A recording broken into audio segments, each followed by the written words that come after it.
Bonjour et bienvenue dans 20 minutes de trop, la première édition. Cette émission est consacrée à l'actualité de divers sujets, allant du cinéma aux jeux vidéo en passant par la cuisine. Des chroniqueurs viendront me rejoindre pour discuter et débattre autour de ces divers thèmes. Sans plus attendre, passons au premier thème de cette émission, la cuisine. Bonjour Laurie, bonjour Ruby. Bonjour. Alors aujourd'hui vous allez nous préparer une recette typiquement chinoise, c'est ça? Oui, voilà, c'est bien ça. Donc aujourd'hui nous allons vous préparer une recette qui vient de Chine, donc de Chengdu. C'est une recette qui s'appelle le mapo tofu, donc à base de tofu, de bœuf et de piment. Cette recette a été inventée par une femme qui s'appelle Mapo Liu, d'où le nom, mapo tofu. D'accord. Et donc on retrouve quoi dans cette recette comme ingrédients, sucré, salé Comme j'ai dit, du bœuf, du tofu et du piment. D'accord. C'est les ingrédients principaux. D'accord. Alors on a l'honneur d'avoir parmi nous Rubing qui va nous aider, qui va t'aider Laurie donc, à préparer ce plat. Donc Rubing, je te laisse te présenter. Oui. Bonjour, je m'appelle Rubing.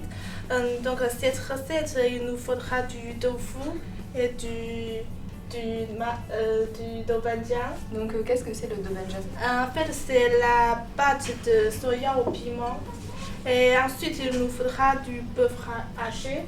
Et est-ce qu'on est obligé de mettre du bœuf ou on peut mettre des légumes? Oui, vous pouvez mettre n'importe où vous voulez. Et puis, il nous faudra un petit peu du gingembre et du ail. Voilà, ce sera tout pour cette recette. Et on peut retrouver ces ingrédients dans n'importe quel supermarché? Oui, vous pouvez trouver simplement dans les supermarchés. D'accord, très bien. Écoutez, on va vous laisser préparer cette recette et puis on reviendra vers vous au cours de l'émission et à la fin pour goûter tout ça. Merci les filles. Merci. Retrouvons tout de suite Alexis et Justine pour la rubrique jeux vidéo.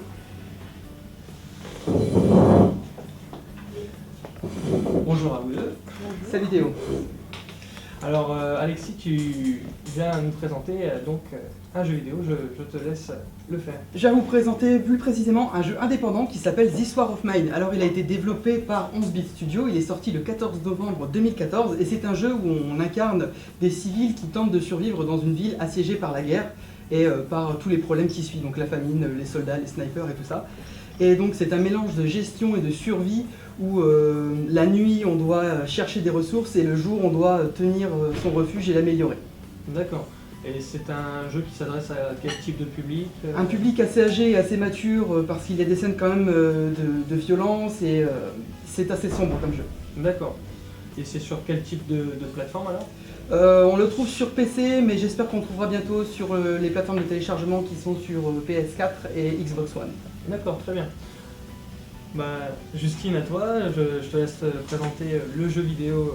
Alors moi je vais vous présenter un jeu indépendant qui est sorti le 13 mars 2015, donc c'est tout récent, c'est Ori and the Blind Forest. Donc un jeu sorti sur la plateforme Steam en téléchargement pour 19,99 €. Alors c'est un jeu où on incarne une petite créature, Ori, qui est orpheline et qui doit redonner la lumière dans une forêt pour la sauver. Donc c'est un jeu qui a été développé par Moon Studios. On a dans le jeu une patte graphique qui est quand même très bonne. On a des graphismes qui ont un petit peu une ambiance comme les Zelda, les Miyazaki. On a une très bonne BO qui est faite par un compositeur qui n'est pas encore très connu. Et le seul souci que j'aurais à reprocher à le jeu, c'est quelques ralentissements. D'accord. Donc pour toi, il y a quand même un avis positif derrière ce jeu-là. Voilà, très positif, c'est un jeu que je recommande énormément pour tout joueur, qu'il soit plus jeune, plus vieux, avec de l'expérience ou pas. D'accord, très bien. Donc deux jeux qui ont l'air fort intéressants et auxquels on espère avoir convaincu les téléspectateurs. Merci beaucoup pour cette chronique. Maintenant, passons tout de suite à la rubrique trucs et astuces qui, je pense, va vous intéresser avec Aurore. Alors salut Aurore, tu viens nous présenter une astuce assez simple, je te laisse... Alors en effet, je vais vous expliquer comment peut perdurer votre chargeur de téléphone. Donc en fait, vous voyez qu'il s'abîme un petit peu au bout ou autre. On va faire ce résultat-ci. Donc il nous faut un petit ressort, tout simple, où on les trouve dans les stylos traditionnels. Donc tu prends ton stylo, hop, tu prends le petit ressort, donc pas très compliqué. Vous prenez votre chargeur un petit peu abîmé et vous enroulez ce ressort autour du chargeur. Autour du fil. Du fil. En fait, ça permet que après le fil ne se tord plus. D'accord. Donc une fois que cette opération est finie, vous allez avoir ceci en fait. Donc voilà, ça ne se tord plus. Donc vous pouvez garder votre chargeur encore quelques temps. Donc c'est une astuce qui ne coûte rien, facile à réaliser et finalement c'est du bénéfique. C'est bénéfique. C'est bénéfique, d'accord, très bien. Bah, merci pour cette petite astuce, Aurore. Je pense que ça aidera plus d'un dans sa perte de chargeur. Bah, merci beaucoup, Aurore. Si vous voulez, vous pouvez le prendre. D'accord, merci. Alors maintenant, passons à la rubrique Cinéma Rewind avec Thomas et Guillaume. Alors Guillaume, je te laisse présenter ton film. C'est ça, donc moi je vais vous parler de Birdman, donc un film qui est sorti en 2014 et qui a déjà reçu un Oscar, donc celui du meilleur film il y a très récemment. Donc pour le scénario de ce film, on suit en fait l'histoire d'un acteur qui était très célèbre puisqu'il avait eu des rôles de super-héros et qui depuis enchaîne les petits rôles et souvent au chômage. Et donc en fait dans ce film, on suit un moment de sa vie où il essaye de monter une pièce de théâtre pour relancer sa carrière sur Broadway. Donc ce film dispose d'un casting très judicieux puisque donc l'acteur principal est incarné par Michael Keaton, donc, qui a un peu le même parcours, donc qui se retrouve à mon avis très bien dans le rôle de ce personnage. À l'écran il est accompagné de Edward Norton et également Naomi Watts parmi d'autres, donc un très beau casting. Donc pour ce qui est de la réalisation, on peut noter une grosse note d'originalité puisque donc, tout le film est tourné en un seul faux plan séquence. Et ensuite, pour ce qui est de parler de genre, donc ça se rapproche soit du docu-fiction, soit du drame en mêlant les différents éléments de ces thèmes. D'accord. Et c'est un film qu'on peut retrouver encore en salle actuellement ou... Oui, je pense que dans plusieurs salles obscures, on le retrouve et donc je l'ai apprécié. Je pense que vous aussi, si vous avez l'occasion d'aller le voir, foncez. D'accord, très bien. Merci. Et toi Thomas, donc tu as un autre film à nous proposer, à nous parler? Oui, carrément tout à l'opposé de Birdman. Je vous présente Imitation Game, un film de Morten Tyldum, dans lequel notre très cher Benedict Cumberbatch interprète le mathématicien, informaticien et cryptologue Alan Turing. Et pour la petite histoire, c'est une course contre la montre parce qu'en fait, ils doivent trouver un code permettant de briser Enigma, un système de communication allemand qui était réputé indéchiffrable pour l'époque. Donc cette découverte pourrait être extraordinaire parce qu'elle pourrait arrêter la Seconde Guerre mondiale, carrément. D'accord. Et d'un point de vue personnel, qu'est-ce que tu as pensé de ce film? Tyldum nous amène dans un monde à l'extrême opposé de la guerre parce que nous on est habitués avec du sang, des soldats et tout. Mais la guerre, elle se déroule dans un hangar où Alan Turing et toute son équipe construisent une machine pour arrêter la Seconde Guerre mondiale et c'est très fun, c'est original. Original, oui, d'accord. Donc on a ici vraiment deux films originaux qui donnent envie d'être vus. Et en tout cas, on vous remercie, messieurs, pour cette présentation qui nous a donné l'eau à la bouche. Voilà. Donc maintenant, je vous propose d'aller faire un petit tour dans les cuisines qui sont juste derrière moi pour aller voir un petit peu l'avancée de la recette de Rubin et Laurie. Alors les filles, où en êtes-vous dans cette recette? Bah, là j'ai fait cuire le bœuf. D'accord. Et il restera plus qu'à incorporer le tofu et la pétite de pommes de terre. Oui. D'accord. Donc là dans le bœuf, vous avez mis les ingrédients de tout à l'heure, c'est ça hein? Oui, c'est ça. On a mis le dobanjang. Voilà. D'accord. Très bien. En tout cas, ça sent très bon. On a envie de goûter ça dès la fin de l'émission. Bon, bah, on va vous laisser continuer tout ça et on ne vous dérange pas dans votre recette. Oui. Bonne continuation. Merci. On passe tout de suite à la série, à la rubrique Top Série avec Delphine et Louisa qui vont nous présenter une série. Alors bonjour les filles. Bonjour. Alors vous allez nous présenter la série Arrow, c'est ça hein? C'est ça. Donc Arrow, c'est une série qui a été créée en 2013, enfin qui a été diffusée en 2013 en Amérique. Diffusée par la CW. Exactement, donc c'est l'histoire d'un jeune homme qui s'appelle Oliver Queen. Joué par Stephen Amell. C'est ça, et qui en fait a échoué sur une île déserte pendant 5 ans. Il lui est arrivé des tonnes de choses, ce qui a fait qu'à son retour dans sa ville natale, il est devenu trop fort et en fait il va venger son père qui a fait des conneries avant qu'il se suicide sur cette même île déserte. D'accord. Et donc il se passe plein de choses, c'est plein d'aventures, c'est plein d'amour, de trahison, enfin il y a absolument plein de choses. D'accord. Et si j'ai bien compris, votre avis, oui, donc sur cette série n'est pas le même. Pas vraiment, non. Moi justement, je reproche à cette série tout ce que vient de dire Delphine. Je trouve que ça fait un peu feu de l'amour des temps modernes avec un héros totalement cheaté, ouais, c'est ça. Et ce qui fait qu'on se perd vite dans tous ces rebondissements et on ne sait plus trop où va l'histoire en fait au fur et à mesure. Il faut savoir qu'il y a 3 saisons et autant la première saison est plutôt sympa, elle reste réaliste. Donc on arrive à s'identifier au personnage, mais dès la 2e saison, tout part à volo. Et... Ouais, voilà. En fait, dans la première saison, si vous voulez, tout ce qui se passe est possible dans la vraie vie. Vous allez pouvoir vous identifier, vous allez pouvoir dire oui, ça peut arriver à quelqu'un. Sauf que dans la 2e saison, il se passe énormément de choses, il y a des personnages en plus qui arrivent, notamment Flash qui vient d'une autre série, petit crossover par la production. Et justement, ce crossover est vraiment trop... On voit que c'est de l'argent, c'est fait juste pour de l'argent en fait, parce que Flash apparaît pour un seul épisode, alors que c'est un perso qui est quand même vachement intéressant et qui pourrait être au cœur d'une intrigue aux côtés d'Oliver Queen, donc Arrow. Seulement, il reste juste là pour montrer qu'il est là et il disparaît sans vraiment de raison. Après, ce qu'il faut savoir, c'est qu'Arrow est adapté d'une BD, Flash aussi. Donc, il se passe énormément de choses dans les BD, tout ça. Donc, ils sont obligés de raccourcir vraiment les intrigues, tout ça, pour qu'au final, il n'y ait pas 50 épisodes par saison. Et donc, c'est ce qui est plutôt sympa, en fait. Du coup, on n'est pas lassé. Enfin, moi, personnellement, je m'en suis pas lassée. Et moi, mon problème, c'est ça, c'est que je connais le DC Comics Arrow.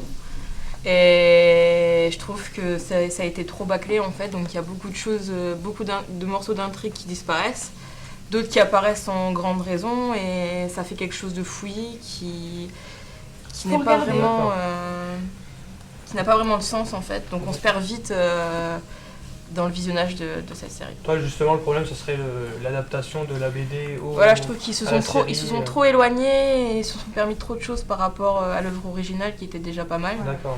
Après moi personnellement je l'ai pas lu, donc forcément je suis beaucoup mieux dans la série vu que je connais pas les BD à côté. Donc c'est pour ça ceux qui n'ont pas lu les BD, même ceux qui les ont lus, je vous conseille quand même de les regarder et de faire votre propre avis. Donc en conclusion, on regarde pas, c'est chacun se fera son propre avis. Voilà, je pense que c'est la meilleure des choses à faire. D'accord. Pouvoir regarder et... C'est ça. D'accord, très bien. Merci beaucoup pour cette présentation de la série Arrow. Et maintenant, on va passer tout de suite à la rubrique Tech News avec Estelle et Marion qui vont nous présenter 4 nouvelles technologies. On retrouve donc Estelle et Marion pour la rubrique Tech News. Bonjour les filles. Bonjour Théo. Alors Estelle, je te laisse commencer avec ta première nouveauté.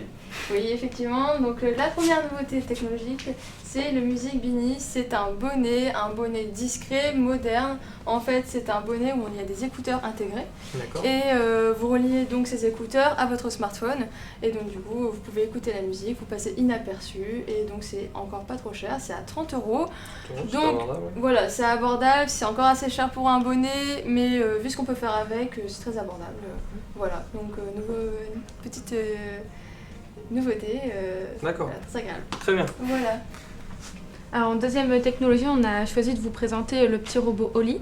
Donc Oli, c'est un petit robot amusant qui peut se télécommander à partir d'une application sur un smartphone. D'accord. Donc il vaut 150 €. Et après, c'est pas non plus un objet indispensable, mais c'est vraiment quelque chose pour s'amuser tous les jours. Comme on peut voir la démonstration ici. Voilà. Donc c'est un petit gadget pour les grands enfants encore. Voilà, c'est ça. Qui permet de exactement. s'amuser comme ça. D'accord, très bien. Voilà. Après, on va continuer sur une nouveauté, franchement, pour moi, qui serait presque indispensable. Bon, je ne l'ai pas encore, j'attends un peu que ça se démocratise. C'est un stylo, la marque Scribble. Voilà, en fait, c'est un stylo qui a 16 millions de couleurs. Donc oui, effectivement, c'est beaucoup. Voilà. Comment on fait? Voilà, en fait, on scanne quoi que ce soit. Je peux scanner ta chemise, par exemple, et j'écrirai de la couleur de ta chemise. Et c'est aussi sur tablette, comme on peut voir ici. Donc vous scannez quelque chose et sur votre tablette, voilà, vous écrirez de la couleur, ce que vous avez scanné. Vous pouvez scanner votre chien, votre chat, enfin voilà. D'accord. Et donc c'est encore un peu cher, comme je disais, c'est une centaine d'euros. Donc il faut attendre juste un petit peu que ça se démocratise et voilà, quand ça sera, on pourra plus s'en passer. D'accord, donc 16 millions de couleurs, c'est 16 millions de couleurs, c'est ça. Énorme, quoi. Ouais, voilà. D'accord. Ouais. Et en dernière technologie, on voulait vous présenter quelque chose qui serait plus dans nos rues. Donc moi personnel, vraiment pour tout le monde, c'est les arbres biolumineuses. bioluminescents, qu'on voit là par exemple sur l'image. C'est des arbres qui serviront plus tard de lampadaires. Donc les chercheurs sont encore en train de réfléchir comment on pourrait incorporer ça dans nos rues pour que ce soit beaucoup plus écologique, économique, et bon, ça paraît un peu futuriste, mais on y travaille. À long terme, ça pourrait devenir une Voilà. solution vraiment Exactement. envisageable dans toutes les villes. D'accord, Voilà. très bien. En tout cas, merci pour ces 4 nouveautés et on va suivre ça de près pour espérer les voir dans nos vies prochainement. Merci les filles. Merci Théo. Au revoir. Au revoir. Passons maintenant à la rubrique Art en boîte avec Aurore qui va nous présenter du street art. Alors Aurore, après la rubrique trucs et astuces, on te retrouve pour la rubrique Art en boîte. Donc je te laisse nous présenter cette rubrique. En effet, pour cette première édition, j'ai voulu aller un peu dans les musées et au final, je me suis dit pourquoi pas vous ramener dans un musée original. Donc un musée à ciel ouvert, c'est-à-dire la rue. Là où tout le monde peut aller. Donc je me suis attardée sur un duo, c'est Hyde et Seek, donc 2 Australiens. Je sais pas si Je connais pas du tout. non, alors ce sont 2 Australiens qui vivent sur Adélaïde où en fait on peut voir leur création. Donc ils créent leurs créations sont à base de gobelets en plastique, de toast, de scotch. Et via ça en fait ils font des mosaïques en fait avec les matériaux urbains. Donc par exemple sur la photo que vous voyez, on peut voir un grillage avec des gobelets de couleur qui sont tout simplement encastrés dans le grillage et qui forment un beau visage. Avec le recul forme voilà, donc... c'est ça. Donc D'accord. un beau visage où souvent ils font des yeux. D'accord, C'est vraiment un résultat vraiment sympathique. Pour moi, ce sont un peu les artistes de demain. D'accord. Et actuellement, on retrouve ces œuvres uniquement en Australie alors? Oui, pour le moment, ils sont juste en Australie. Prochainement, ils vont certainement aller vers les États-Unis. Et pourquoi pas, dans quelques années, les retrouver en Europe. D'accord. Donc, je vous conseille vivement de les suivre. Donc, via leur Facebook, c'est Hyde Seek Art. Pas très compliqué, mais vraiment, c'est du beau travail. D'accord, on se rendra sur cette page pour suivre leur actualité et pourquoi pas les voir dans nos rues d'ici quelques années. Tout à fait. Voilà. Aurore, je ne sais pas si ta rubrique t'a donné faim, mais en tout cas moi oui. Et on va aller voir en cuisine si la recette préparée depuis le début de cette émission est finie. Et pourquoi pas goûter même. Alors nos chefs cuistots ont préparé, bon ça a l'air d'être même fini. Ça va, ça s'est bien passé mesdemoiselles? Oui, très bien. Très bien. Là, pas de problème technique, etc. On va allumer le direct. Non, ça a été très On bien. va pouvoir goûter alors. Oui, je passe à la dégustation. D'accord. Bon bah, je vous invite, hein. Allez-y. Vous ne goûtez pas? Les chefs ne goûtent pas leur plat en plus. On attend d'avoir votre avis. C'est pas mauvais, hein? J'aime bien. C'est original. On n'a pas l'habitude. Non, c'est très bon. Et donc ça s'accompagne d'un féculent, de légumes, Ouais. etc. Le fécule de pommes de terre. D'accord, très bien. Mais en tout cas, c'est très bon. On finit cette émission sur une bonne note, en tout cas, comme on l'avait commencé avec vous. Merci beaucoup. Je tiens à remercier les chroniqueurs de nous avoir présenté chacun leur rubrique. On a passé vraiment un très bon moment et on espère que cette émission vous aura plu et vous avez appris des choses. Voilà, pour 20 minutes de trop, voilà exactement, Aurore. Et on espère que cette émission vous aura plu, comme je le disais. Et à la prochaine.